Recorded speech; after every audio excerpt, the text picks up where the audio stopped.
A billionaire grabbed my wrist, looked at the scars I've had my entire life, and said 5 words that destroyed everything I thought I knew about myself. I watched you get those. I stood there in his mansion, surrounded by people worth more than I'd earn in 10 lifetimes, with shattered porcelain at my feet and my catering uniform stained with champagne. I was supposed to be invisible that night. I was supposed to wash dishes, carry trays, collect my paycheck, and go home to my 1-bedroom apartment in Columbus. Instead, I was staring into the eyes of a man who looked like he'd just seen a ghost. And maybe he had. Because according to everything he told me that night, I'd been dead for 27 years. My name is Declan Morse. At least, that's the name I grew up with. That's the name on my driver's license, my social security card, my employee badge at Granger Furniture Distribution, where I've worked for the past 6 years. It's the name Pauline Decker called me when she took me into her home as a scared 7-year-old foster kid with no memories of where I came from, and scars on my hands that nobody could explain. But that night at the Ashby estate, I learned that Declan Morse might not be my real name at all. I learned that the scars I've carried since before I could remember weren't random. They weren't an accident. They were evidence of a night that tore a family apart and sent me into a life I was never supposed to live. Theron Ashby is not the kind of man you see on magazine covers or cable news. He doesn't chase attention. He built Ashby Industrial Holdings into one of the largest manufacturing companies in the Midwest, and then he disappeared behind the walls of his estate and let his money speak for itself. He hosts one private gathering a year for business associates and old friends. No press, no cameras, just wealthy people drinking expensive wine and pretending the rest of the world doesn't exist. I was there to wash their glasses. That's it. $50 an hour plus tips, which I was saving for HVAC certification courses because I wanted a trade, something stable, something that could give me a future beyond loading furniture trucks until my back gave out. I never expected to leave that party with a father. Here's what you need to understand about me before I tell you the rest of this story. I grew up with nothing. Not nothing like we couldn't afford vacations. Nothing. I mean nothing like I don't know my own birthday, nothing. I was found at a fire station in rural Pennsylvania when I was approximately 2 years old. No note, no name. No mother waiting in the parking lot to see if someone would take me in.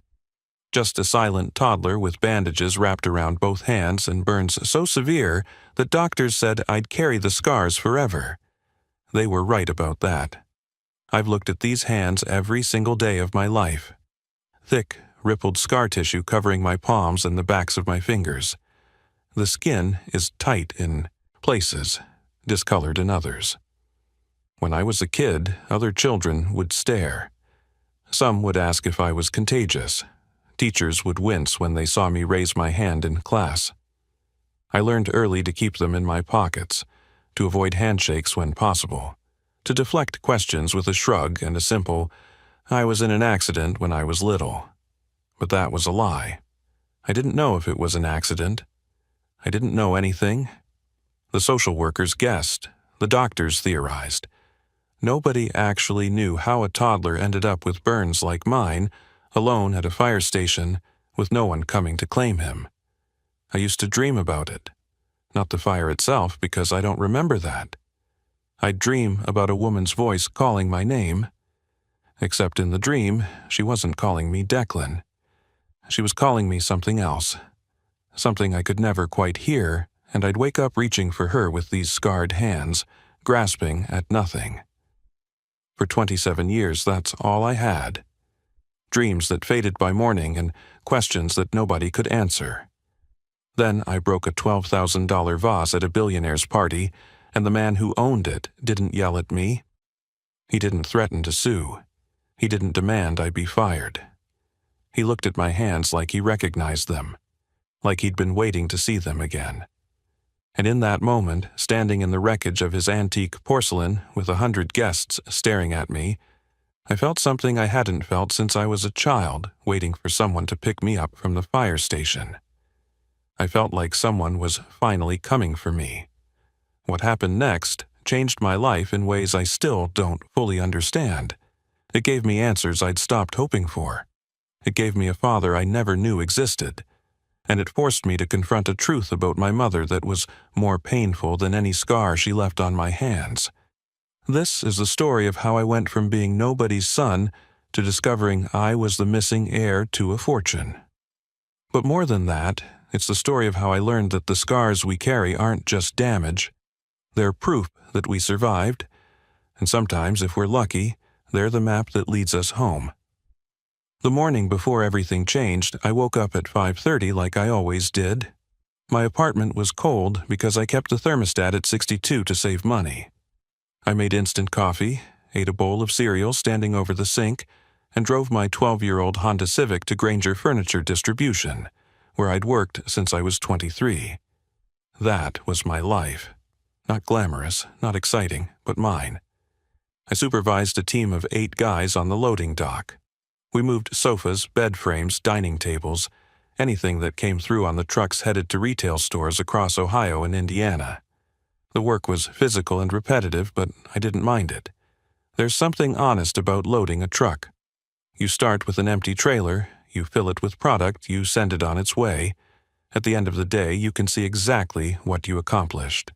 No ambiguity, no politics, just work. My coworkers knew me as the quiet one.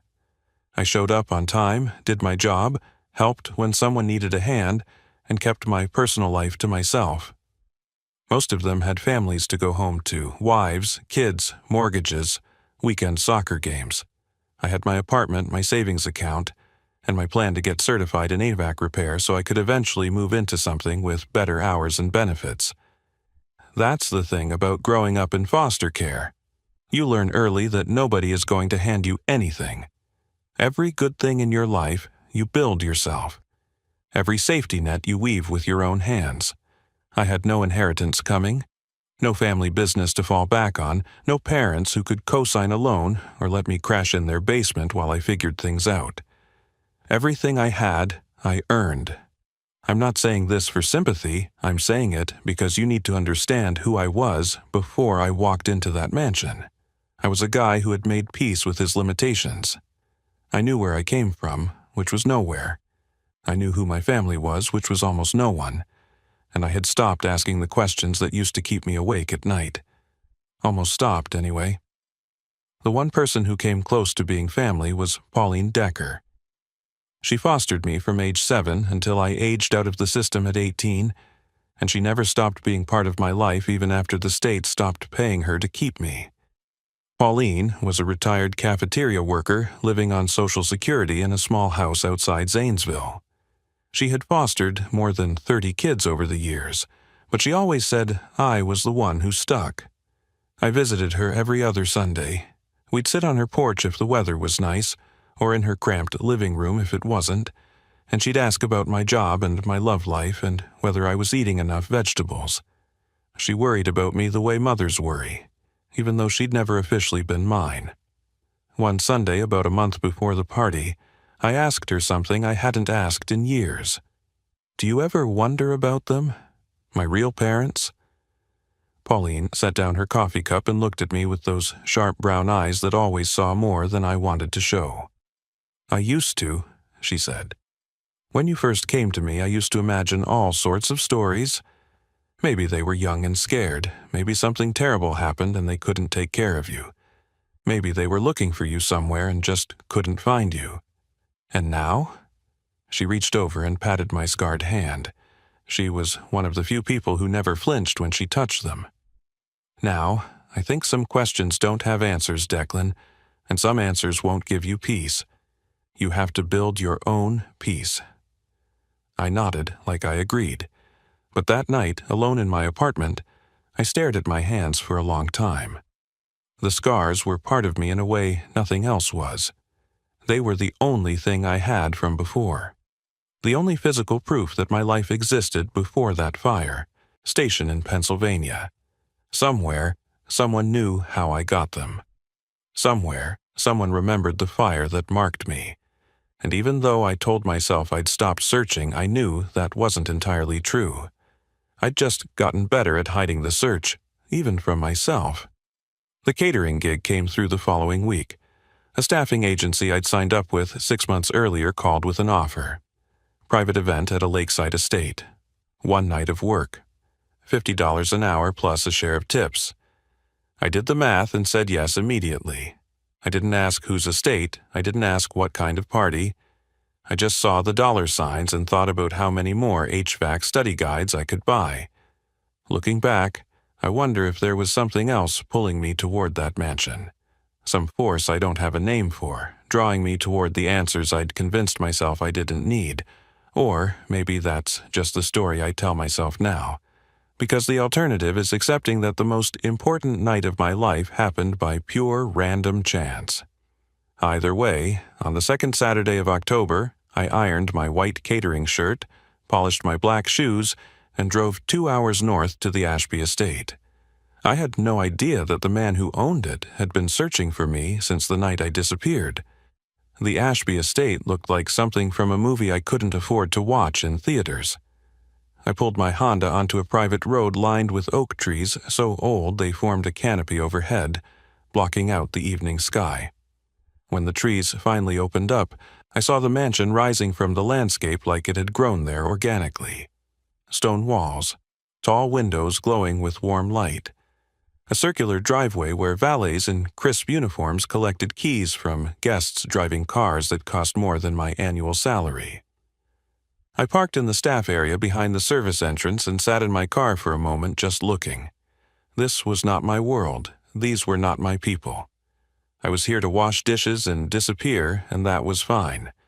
I'd gotten comfortable being invisible a long time ago. The catering manager was a woman named Donna, who spoke in rapid-fire instructions and barely made eye contact. She handed me an apron, pointed me toward the auxiliary kitchen, and told me the only rule that mattered. Do not speak to guests unless spoken to, and even then, keep it brief. Mr. Ashby values discretion, she said. No photographs, no personal conversations. You're part of the background tonight. Understood? I understood perfectly. Being part of the background was my specialty. For the first 2 hours, everything went smoothly.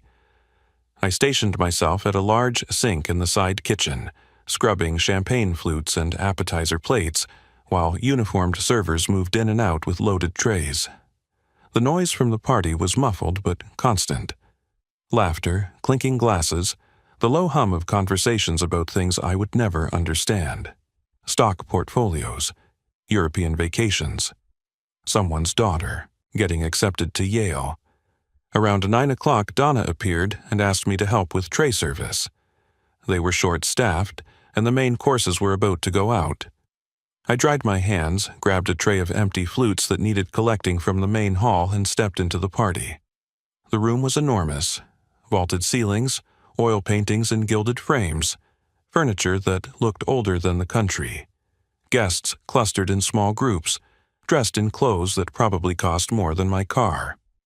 I kept my eyes down and moved along the perimeter, collecting abandoned glasses and trying to take up as little space as possible. That's when I saw the vase. It sat on a marble pedestal near the hallway entrance, pale blue ceramic with gold detailing around the rim. Even from a distance, I could tell it was old and expensive, the kind of thing museums put behind velvet ropes. I gave it a wide berth and continued toward a cluster of empty glasses on a side table. I was almost past the pedestal when a guest stepped backward without looking. His elbow caught my arm. The tray tilted. I tried to correct, pivoting my weight, but my hip connected with the pedestal. Time slowed down the way it does in moments of absolute disaster. The vase wobbled. I reached for it with my free hand, but the tray was already falling, glasses sliding toward the floor. My fingers grazed the ceramic surface just as it tipped past the point of no return. The crash was spectacular. Crystal flutes shattered against the marble. The vase hit the floor and exploded into 100 jagged pieces. The sound cut through the party like a thunderclap, and every single person in that room turned to look at me. I stood frozen in the wreckage, my heart slamming against my ribs. $12,000. That's what Donna had said during the briefing. $12,000 if anyone damages the artwork. I didn't have $12,000. I barely had $2,000 in my savings account, and that was earmarked for certification courses. Donna came rushing over, her face pale with horror. She was already apologizing to the heir, to the guests, to anyone who would listen. I opened my mouth to say something, but no words came out. Then I heard his voice. "Everyone, please. It's only porcelain. Continue enjoying the evening." The crowd parted slightly, and I saw him for the first time. Theron Ashby, tall and silver-haired, wearing a simple charcoal suit that somehow looked more expensive than everyone else's formal wear. His face was calm, almost amused, as he walked toward me with measured steps. "Are you hurt?" he asked. I shook my head. "No, sir, I'm so sorry. I'll pay for the damage. I don't know how long it will take, but I'll cover every cent." He wasn't looking at my face. His eyes had dropped to my hands, still extended slightly from trying to catch the vase. My scarred hands, fully visible under the chandelier light. The calm drained from his expression. Something else replaced it. Something I couldn't identify. His lips parted slightly, and I watched the color leave his face like water draining from a sink. "Those scars," he said quietly. "Where did you get them?" The question caught me off guard. Of all the things I expected him to say, that wasn't on the list. "I've had them my whole life," I said. "Since I was a baby. I don't really know how." Theron Ashby stared at me for a long moment. Then he reached out and grabbed my arm, not violently but firmly. His grip was trembling. "Come with me," he said, "right now. There's something I need to show you." Every instinct I had screamed at me to pull away. A stranger was gripping my arm in the middle of his own party, asking me to follow him to some unknown location, and the rational part of my brain was listing all the reasons this was a terrible idea. I didn't know this man. I didn't know what he wanted. I was a catering worker who had just destroyed his property, and now he was looking at me like I held the answer to a question he'd been asking for decades. But something in his eyes stopped me from refusing. It wasn't threat, it wasn't anger. It was desperation so raw and unguarded that it made my chest ache. This was a man who had just seen something impossible, and he needed to understand it as badly as I needed to understand why he cared about my scars. "Okay," I said. Theron released my arm but gestured for me to follow. We walked away from the shattered vase, away from the staring guests, away from Donna's horrified expression. The noise of the party faded behind us as we moved down a long corridor lined with paintings and old photographs. Our footsteps echoed against the marble floor. A man in a dark suit fell into step beside us. He was older, maybe late 50s, with a face that revealed nothing. He didn't speak, didn't ask questions, just walked alongside Theron like this was something they had rehearsed. "This is Boyd Cranston," Theron said without looking back. "He's been with me for 30 years. He knows everything." I didn't ask what everything meant. I wasn't sure I wanted to know yet. We stopped at a set of heavy wooden doors. Theron pushed them open and led me into a private study.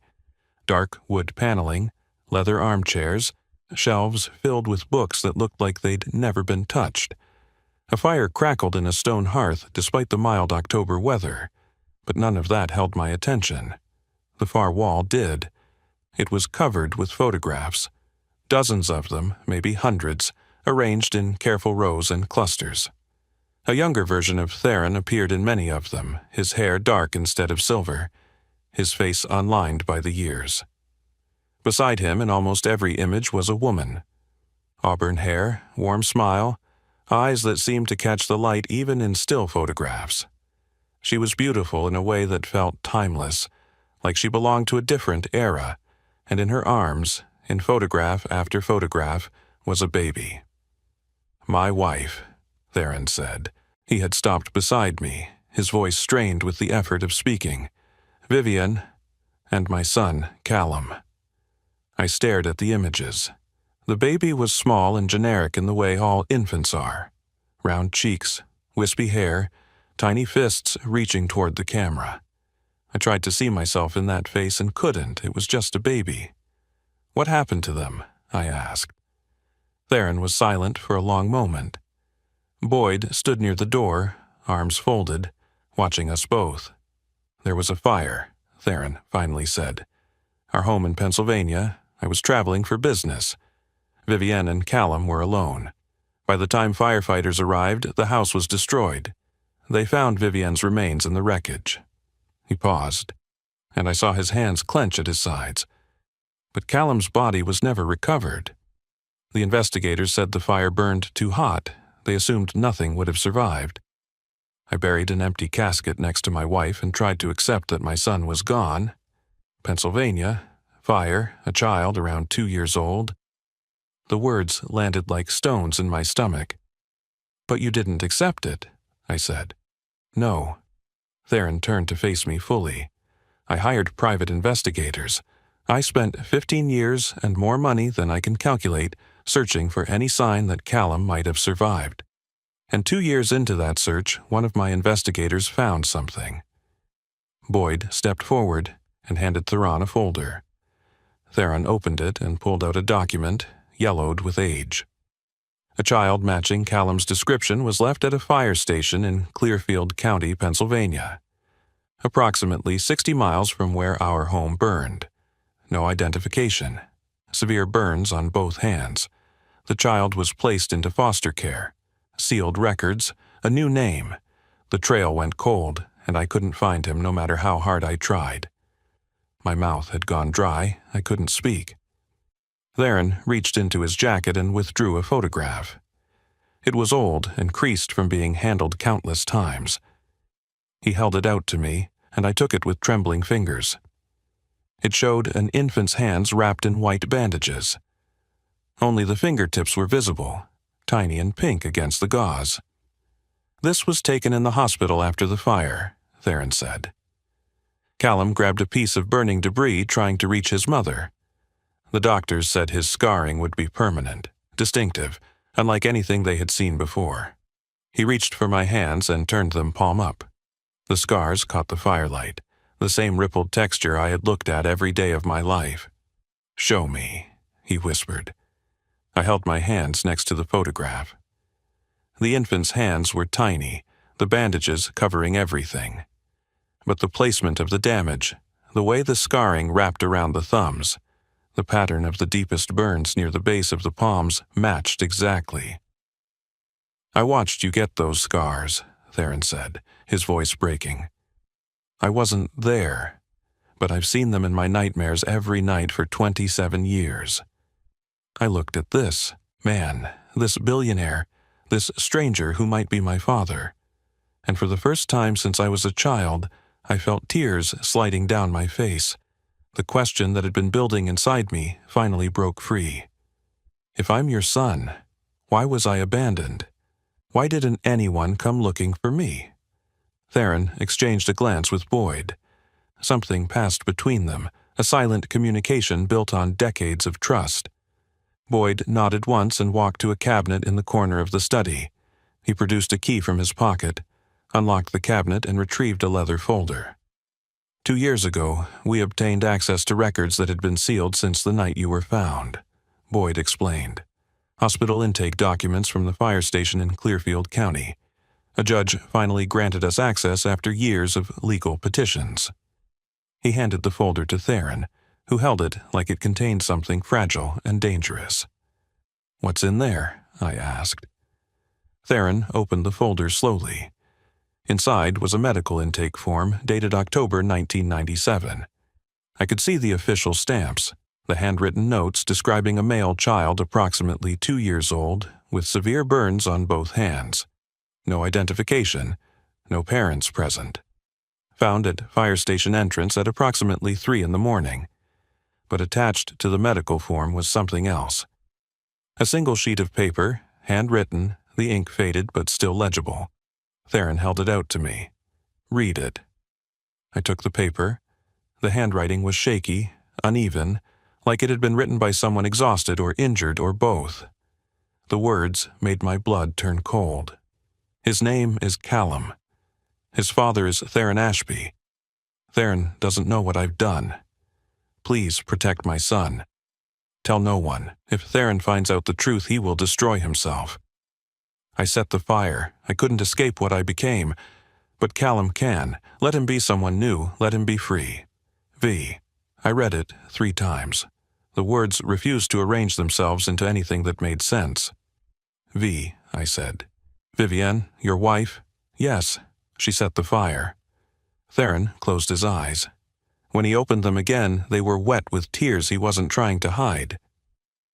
Vivienne struggled after Callum was born. Postpartum depression, the doctors called it.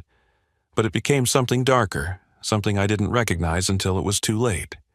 She refused treatment. She pushed me away. I was traveling constantly, building the company, telling myself that she just needed time. I didn't see what was happening right in front of me. His voice cracked, and he paused to steady himself. The fire investigator ruled it an electrical accident, faulty wiring in an old house. I never questioned the finding. I blamed myself for not being there that night. I never once imagined that Vivienne could have done it deliberately. Boyd spoke quietly from his position near the cabinet. Based on the timeline we've reconstructed, Mrs. Ashby started the fire, then experienced a moment of clarity. She got Callum out of the house and drove him to the fire station. She left him there with the note and drove away. Her body was found a mile from the station. The official report assumed she had somehow been ejected from the house during the fire's collapse. No one investigated further. I felt sick. The room seemed to tilt around me, and I grabbed the edge of Theron's desk to keep myself upright. My mother tried to kill us both. Then she saved me. Then she died alone on a dark road while I waited at a fire station for someone to find me. Why didn't you put out a public search? I asked. Why didn't you release my name and photograph to the media? Theron's voice was barely audible. Because I believed my son was dead. The investigators told me there was no body because the fire burned too hot to leave remains. I accepted it. I buried an empty casket beside my wife and mourned you both. I mourned you for 27 years, Callum. I'm sorry. I'm so sorry. He stepped forward and took my scarred hands in his own. His grip was firm but gentle, the hands of a man who had spent decades building things with careful precision.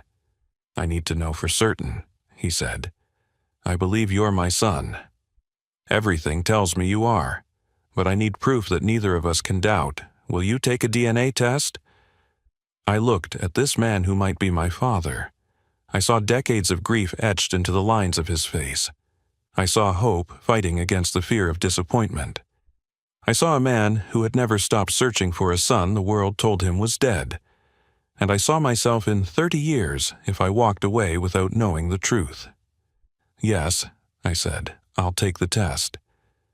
3 days later, I sat in my apartment staring at my phone. The laboratory had promised results within 72 hours. When the email arrived, I couldn't bring myself to open it for almost an hour. Finally, I clicked. The result was 99.98% paternity match. Declan Morse, the abandoned foster kid with no past and no family, was Callum Theron Ashby. I was the missing son of a billionaire. I was the child everyone believed had died in a fire 27 years ago.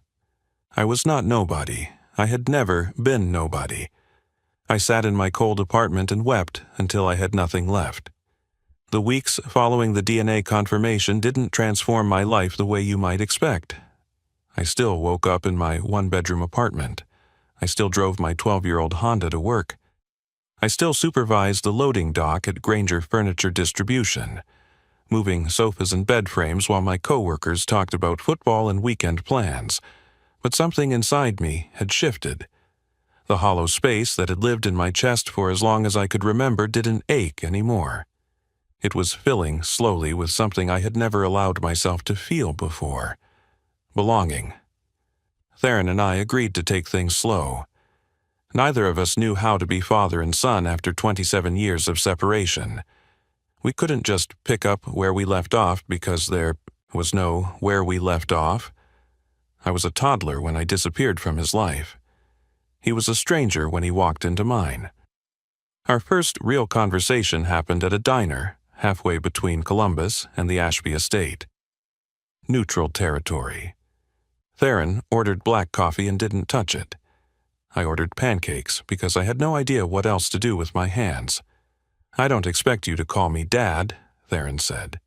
"I don't expect anything from you, Callum, Declan, whatever name feels right to you." "Declan," I said. "That's who I've been for most of my life. I'm not ready to let go of that." He nodded slowly. "Declan, then, I just want the chance to know you, whatever that looks like. However long it takes." "I don't know how to do this," I admitted. "I've never had a father, not a real one." Theron wrapped his hands around his untouched coffee cup. "I don't know how to do this either. I've spent 27 years being a father to a ghost.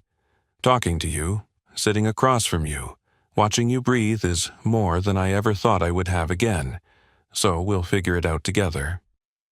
We started with weekly dinners. Phone calls that were awkward at first, filled with long silences and false starts. But gradually, the silences became comfortable. The conversations became real. He asked about my life, my work, my friends, my dreams. He didn't try to fix anything or offer money or sweep me into his world of wealth and privilege. He just listened. I told Pauline everything. She sat on her porch swing while I explained about the party, the vase, the scars, the DNA test, all of it. When I finished, she was crying, but not from sadness. "I always knew you were meant for something, Declan," she said. "I never knew what. Now I understand. You were meant to find your way home." I hugged her for a long time. She'd given me a home when no one else would. She had loved me when I believed I was unlovable. Finding Theron didn't erase what she meant to me. If anything, it made me appreciate her more. I finished my HVAC certification 3 months later. Not because I needed the money anymore. Theron had already made it clear that I would never want for anything financially. But I needed to complete what I had started. I needed to prove to myself that I could build something with my own hands, even now that I knew where those hands came from. Theron came to the graduation ceremony. He sat in the back row of a community college auditorium, surrounded by working-class families and blue-collar dreams. He wore a simple jacket instead of his usual expensive suits. And when they called my name, he clapped louder than anyone else in the room. Afterward, he shook my hand and said, "I'm proud of you." 3 words. They broke something open inside me that I didn't know was still closed. I think about my mother sometimes. Vivian, the woman who gave birth to me, tried to kill me, saved me, and died alone on a dark road while I waited for someone to find me. I don't know how to feel about her. I probably never will. She was sick in ways nobody understood at the time. She made an unforgivable choice and then made a miraculous one. Both things are true. I have to carry them together. The scars on my hands used to feel like a burden. Evidence of something terrible that happened to me before I could remember. A mark of abandonment. A question with no answer. Now I see them differently. They are proof that I survived. They are the reason Theron recognized me across a crowded room 27 years after he lost me. They are the map that led me home. My name is Declan Morse. It is also Callum Ashby. For 27 years I thought I was nobody. I thought I came from nowhere. I thought the hollow space inside me would never be filled. I was wrong about all of it. If you're watching this and you feel like nobody is looking for you, like you don't matter, like your past is a locked door with no key, I want you to hear me. Your story isn't over. The answers you're searching for might be searching for you too. And sometimes the scars you carry aren't just damage, they're proof that you survived long enough to find the truth. Don't give up. Keep going. Your turning point might be one broken vase away. If this story moved you, hit that like button and share it with someone who needs to hear it today. Drop a comment below and tell me your story. I read every single one. And if you're not subscribed yet, join this family so you never miss another video.